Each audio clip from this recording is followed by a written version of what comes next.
housing scheme and leave us alone.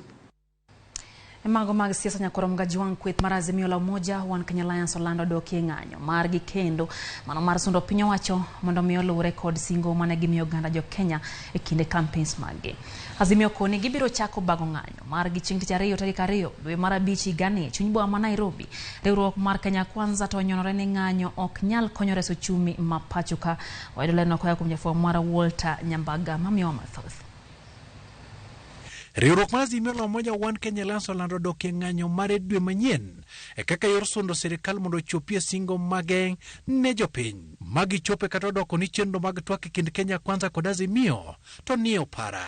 Kokale barua mochwoye kogno kod jakom Azimio Wycliffe Oparanya olero ni ng'anyo margi chakore tarik 2 dwe manyien e kagi koni riwruok mar Kenya Kwanza e poko chopo kare dwaro margi e weche mag twak. Azimio koni nywando ja od bura Mail Dasedan Kainan e kweth mar twak mar Kenya Kwanza en rocho ratiro mag duond buche mag siasa pachoka. Bende gi koni piny owacho poko fuongo pek mag uchumi e kaka mise mag loso. Nobody has endorsed him to join that bipartisan.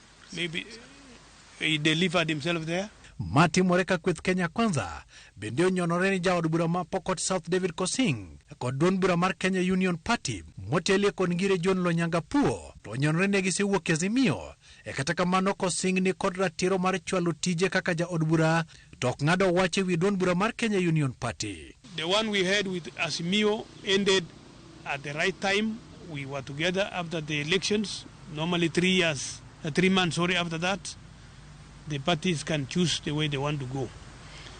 So no other person, apart from myself and the other officials, is mandated to drag the name of Kenya Union Party to issues that we have declared as null and void.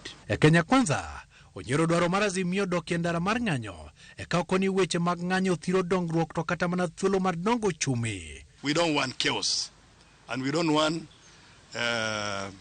destruction of properties in the name of picketing.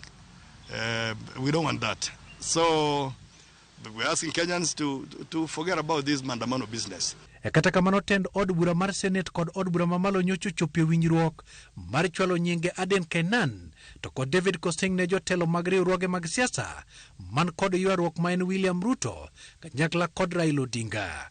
Esechego bende igeno ni twak mar aput moting'o ji 14 e kind Azimio la Umoja wan Kenya Alliance kod Kenya Kwanza biro chakore ayanga odiochieng' makiny. Endomo ma igeno ni kweth ka kweth biro pedhe list mag weche migeno ni bilosie matut mar manyo kwe kind Azimio kod Kenya Kwanza. Walter Nyambaga, Ramogi TV.